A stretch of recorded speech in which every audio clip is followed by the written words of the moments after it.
Muchas gracias, señor presidente. Buenas tardes, señorías, señora consejera. Planteamos esta comparecencia sobre las distintas acciones para luchar contra la pobreza en Canarias, no porque sea una novedad, una noticia, desgraciadamente. Nos hubiera gustado que fuera así.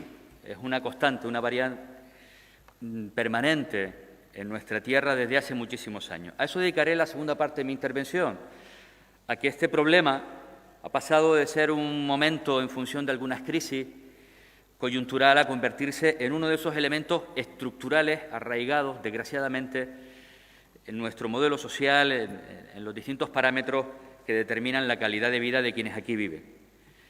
Canarias mantiene datos, hemos conocido estos días distintos informes que creo que todos somos conscientes, y el Gobierno más que nadie, que como sociedad no nos podemos permitir. La cuestión está en cómo se reacciona a esos datos, qué medidas se plantean y también ser capaces de contextualizar cómo tenemos esos datos.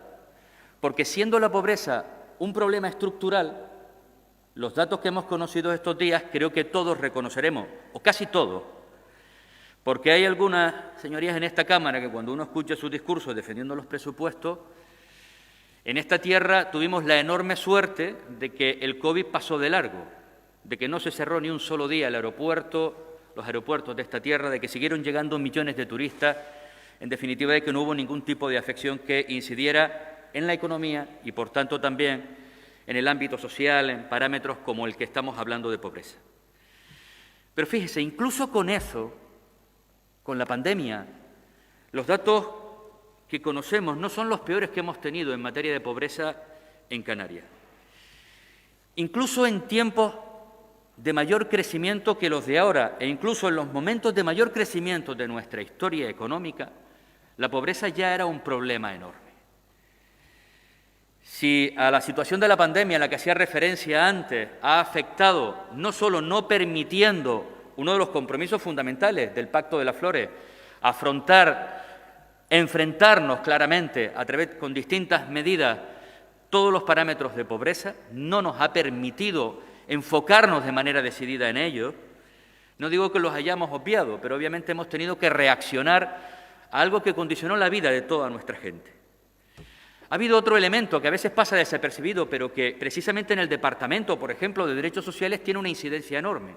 Y es que cuando hablamos de la crisis migratoria, una de las más importantes que ha tenido Canarias en los últimos años, la capacidad de gestión, de tiempo, dedicación de recursos humanos y recursos económicos que ha tenido que utilizar el conjunto del Gobierno y de manera específica el área de derechos sociales, fundamentalmente con nuestros menores, evidentemente es tiempo, recursos, personal que no hemos podido destinar a algunos de esos parámetros que ya venían mal de atrás. Son más de 2.500 menores no acompañados en nuestra tierra a los que hemos tenido que buscarles alojamiento, condiciones dignas, ámbitos, todo lo relacionado con el ámbito educativo, por supuesto sanitario, en definitiva todas las necesidades que cualquier niño y niña de esta tierra necesita.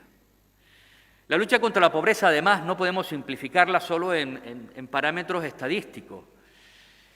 Es un elemento que de manera transversal, para atacarla de verdad, para combatirla, para vencerla, hay que trabajar en muchos frentes.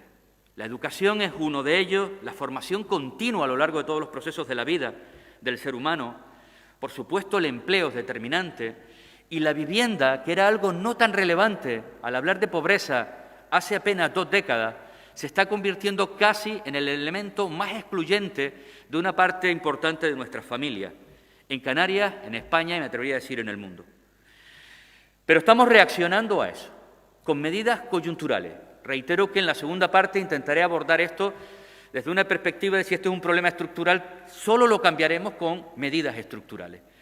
Pero fíjense, nosotros, precisamente en el debate que acaba de finalizar, nosotros en el 17 y 18 identificamos un problema que otros no fueron capaces, ni en sus proyectos de ley, ni en ninguna de las enmiendas, de colocar como una variable determinante. Nueva Canarias lo hizo y defendió que esta tierra tenía que tener recursos para combatir la pobreza mientras estuviéramos por encima, desgraciadamente en este parámetro, de la media del resto de España. Y por eso 30 millones de euros vinieron en el 17-18 y los consolidamos en el régimen económico y fiscal también a través de una enmienda de Nueva Canarias. Minuto. Aún así hemos tenido que pelear, a pesar de que estuviera en el RES, para que, por ejemplo, a través de otra enmienda de Nueva Canarias lo recuperáramos en el año 2021. Por cierto, dinero que ya llegó y será una de las cuestiones que me gustaría que la consejera abordara en qué se va a destinar a lo largo de estos meses o de este año que nos queda. Una buena noticia, en el proyecto de ley, que acabamos de discutir, del 2022, ya aparecen los 30 millones de euros. Aún así, Nueva Canarias ha presentado una enmienda para implementarlos en 5 millones de euros adicionales. Creemos que el momento que se está viviendo justifica el que se incremente esa partida. Conocer las distintas medidas, señora consejera, en esta primera intervención que se están impulsando en materia de prestación canaria de inserción, lo que se hizo con el ingreso canario de emergencia, las pagas extraordinarias, el refuerzo de personal en 271 personas. En estos días se suman 50 personas, se han prorrogado 101, que se suman a los 115 contratados para derechos sociales, dependencia e infancia. Gracias, señora presidenta. Dos consideraciones previas antes de plantear la intervención que tenía preparada, sobre todo de esa visión estructural de la pobreza y posibles soluciones. Escuché antes decir, vamos a centrarnos en derechos sociales y no hablar de economía o empleo. La comparecencia es de lucha contra la pobreza, no de derechos sociales, lucha contra la pobreza. Y si esto lo circunscribimos exclusivamente en el Departamento de Derechos Sociales, que no hemos entendido nada. Porque si tendrá que ver la economía y de manera especial el empleo en la lucha contra la pobreza, ni le digo, como decía con anterioridad, la formación, la educación, la vivienda, y podríamos continuar porque el abordaje contra la pobreza o es integral o está abocado al fracaso. Se hablan, y esto es una cuestión que me gustaría que seamos rigurosos cuando damos los datos, porque se habla de casi 300.000 personas en situación de pobreza y luego decimos que solo hay 17.000 personas en el ingreso mínimo vital. Eso no es verdad. Hay 17.000 familias en el ingreso mínimo vital, porque si habláramos de familia, al hablar de los datos conjuntos, a lo mejor estaríamos hablando no de 300.000, sino de unas ciento y pocas mil. Lo digo porque si manejamos magnitudes diferentes, claro que al final la brecha, que es preocupante, muy preocupante, pues siempre parecerá mayor. Más de 34.000 personas a través del ingreso mínimo vital, más de 9.000 familias a través de la prestación canaria de inserción, casi 50.000 personas. Sigue faltando, tenemos que mejorar el ingreso mínimo vital porque sigue siendo insuficiente, pero bendito ingreso mínimo vital para esas 34.000 personas, esas 17.000 familias, que hace un año era impensable por parte de algunos que esto fuera una realidad. Y luego es verdad que el incremento en el último año ha sido muy importante y en Canarias un poquito más que en el resto de España. Pero es que en Canarias el impacto económico y social de la crisis del COVID ha sido mayor que en ningún otro lado del resto de España, precisamente por nuestra dependencia del turismo. ¿Se acuerdan cuando Canarias crecía lamentablemente este último año más que nadie en materia de desempleo, en materia de ERTE? Bueno, pues ahora ¿sabe quién está descendiendo el empleo y en materia de ERTE más que nadie? Nuestra tierra. Y espero también que una parte de esa pobreza vaya disminuyendo, con todas las medidas además que decíamos y hemos apuntado algunos, ha apuntado la Consejería para combatir el momento puntual. Pero una vez combatido, la realidad es que probablemente volvamos a colocarnos en la foto del 2019, quizás algo mejor, pero seguirá habiendo un problema estructural de pobreza en nuestra tierra. Y ahí es donde creo que es donde tenemos que volcar los mayores esfuerzos. Ante un problema estructural solamente lograremos cambiarlo con medidas estructurales. Muchas de las que hemos hablado, imprescindibles, necesarias, cuantos más ayudas mejor, pero son momentos puntuales para salir de la situación en la que se encuentran familias concretas, necesarias. Pero necesitamos ir al núcleo, al elemento esencial para combatir la pobreza. Yo voy a plantear algunos de ellos.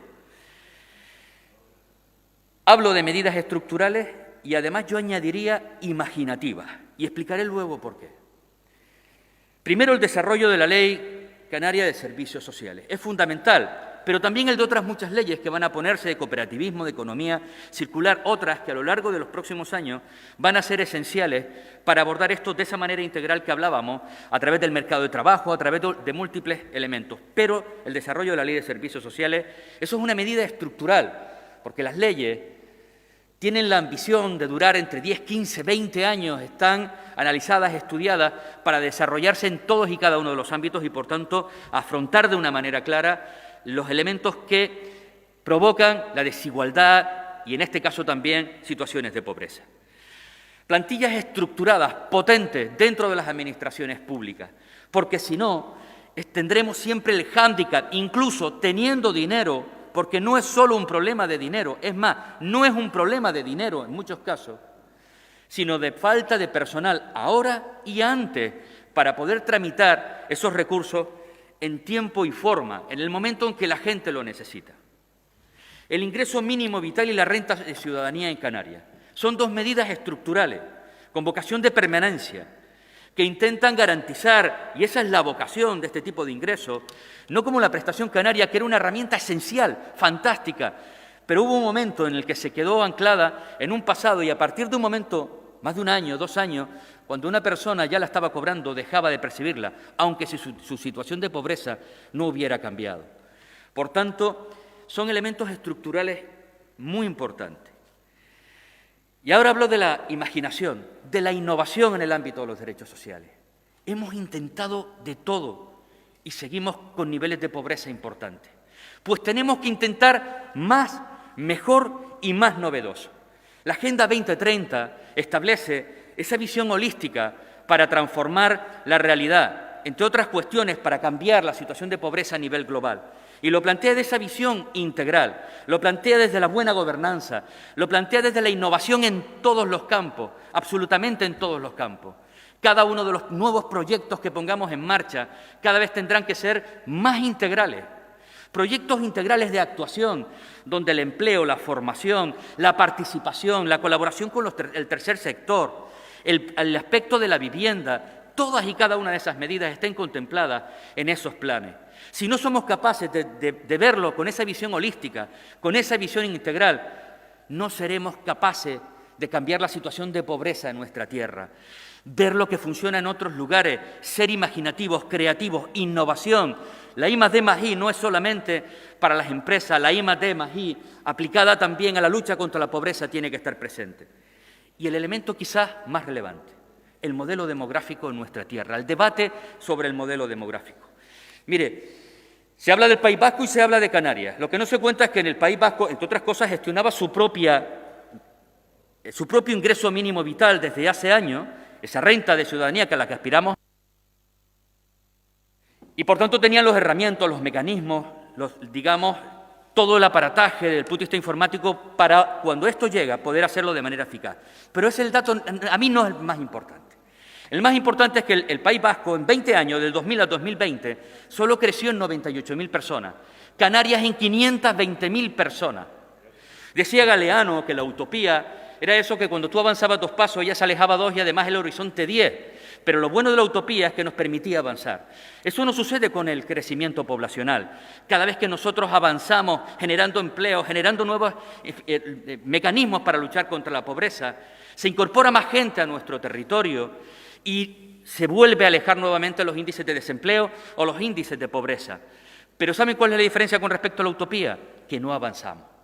Por tanto, ese debate, el debate sobre el modelo demográfico es esencial. Es imposible bajar las cifras de desempleo en nuestra tierra, aunque creemos 400.000 puestos y se incorporan.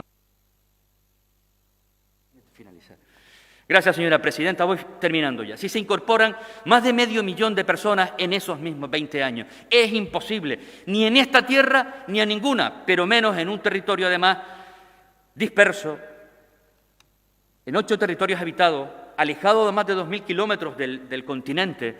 Por tanto, este debate es fundamental.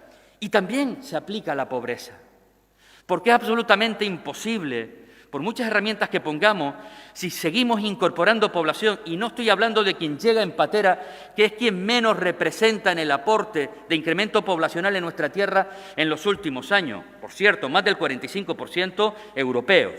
que además compiten de manera directa con los puestos de trabajo con una cierta cualificación y que obligan a que mucha de nuestra gente salga fuera. Por tanto, este es otro de los elementos estructurales que o lo abordamos o la situación estructural de pobreza en nuestra tierra no va a cambiar.